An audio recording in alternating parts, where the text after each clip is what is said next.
اللہ تعالیٰ نے جب زمین و آسمان اور تمام مخلوقات کو پیدا کر لیا تو انسان کی تخلیق کا ارادہ فرمایا۔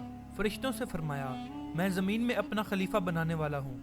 فرشتوں نے عرض کیا، کیا تو اس مخلوق کو پیدا کرے گا جو زمین میں فساد کرے اور خون بہائے، حالانکہ ہم تیری تسبیح اور تقدیس کرتے ہیں۔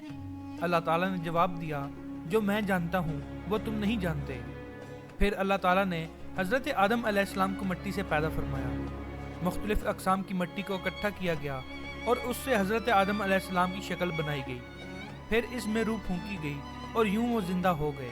اللہ تعالیٰ نے حضرت آدم علیہ السلام کو تمام اشیاء کے نام اور ان کی حقیقت کا علم دیا جو فرشتوں کو معلوم نہ تھا۔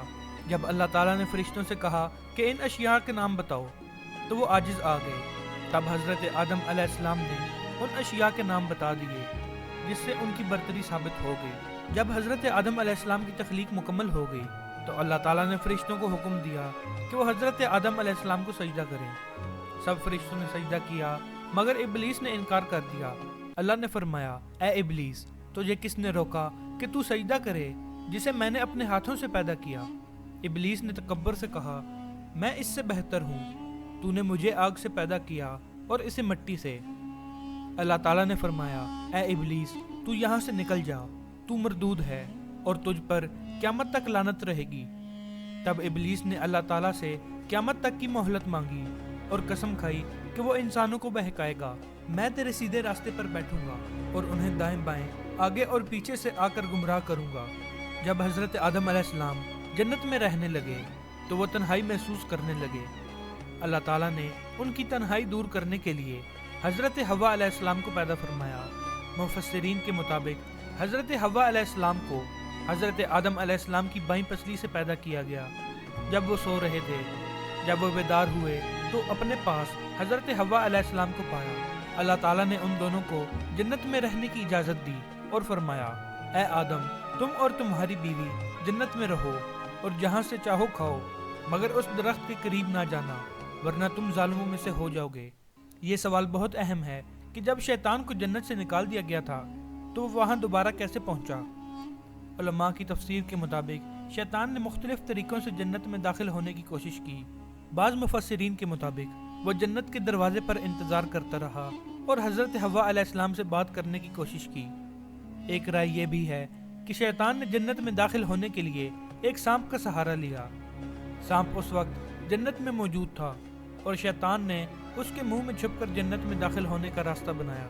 کچھ تفاسیر میں آتا ہے کہ شیطان جنت کے کنارے سے حضرت آدم اور حضرت حوا علیہ السلام کو آوازیں دیتا تھا اور انہیں بار بار ورغلاتا تھا۔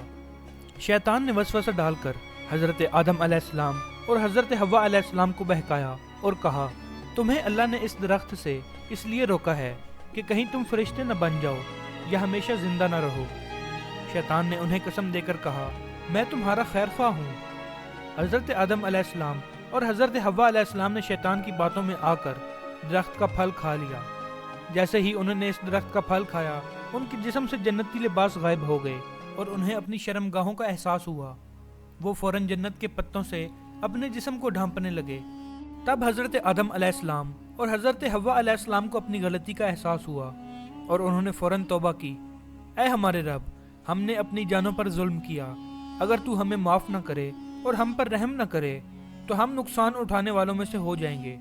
اللہ تعالیٰ نے ان کی توبہ قبول کر لی مگر انہیں جنت میں رہنے کی اجازت نہ دی اور فرمایا، تم سب زمین پر اتر جاؤ، وہاں ایک دوسرے کے دشمن ہو گئے اور ایک خاص وقت تک وہیں رہو گے۔ یوں دنیا ایک آزمائشی جگہ قرار پائی جہاں انسان کو اچھے اور برے اعمال کے ذریعے آزمایا جاتا ہے۔ حضرت آدم علیہ السلام کو ہندوستان کے علاقے سرامدیپ یعنی سری لنکا میں اتارا گیا۔ حضرت حوا علیہ السلام کو جزیرہ عرب کے علاقے جدہ میں اتارا گیا۔ دونوں کئی سال بعد عرفات کے میدان میں دوبارہ ملے۔ حضرت آدم علیہ السلام اور حضرت حوا علیہ السلام نے زمین پر اللہ کی عبادت شروع کی اور اللہ کی ہدایت کے مطابق زندگی بسر کی۔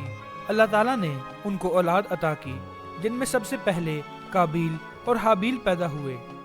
حضرت آدم علیہ السلام کے دو بیٹے قابیل اور حابیل ایک دوسرے سے حسد میں مبتلا ہو گئے۔ قابیل نے حابیل کو قتل کر دیا اور یہ انسانی تاریخ کا پہلا قتل تھا۔ اس واقعہ کے بعد اللہ تعالیٰ نے قابیل کو سکھایا کہ میت کو دفن کیسے کیا جاتا ہے۔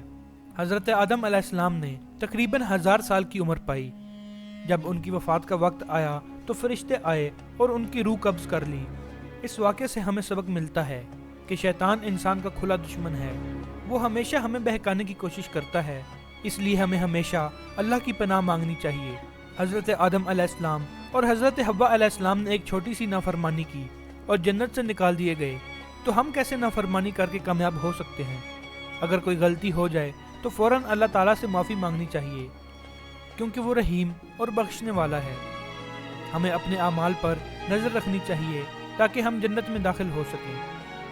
یہ واقعہ ہمیں صبر، استقامت اور اللہ کی فرما برداری کا درس دیتا ہے تاکہ ہم اپنی دنیا اور آخرت کو سنوار سکیں۔ ویڈیو پسند آئی ہو تو اسے لائک اور شیئر کرنا مت بھولیے گا۔ چینل پر نئے ہیں تو اسے سبسکرائب کر دیں تاکہ مزید ایسی انفارمیٹیو ویڈیوز جلد از جلد آپ تک پہنچ سکیں۔ بہت شکریہ۔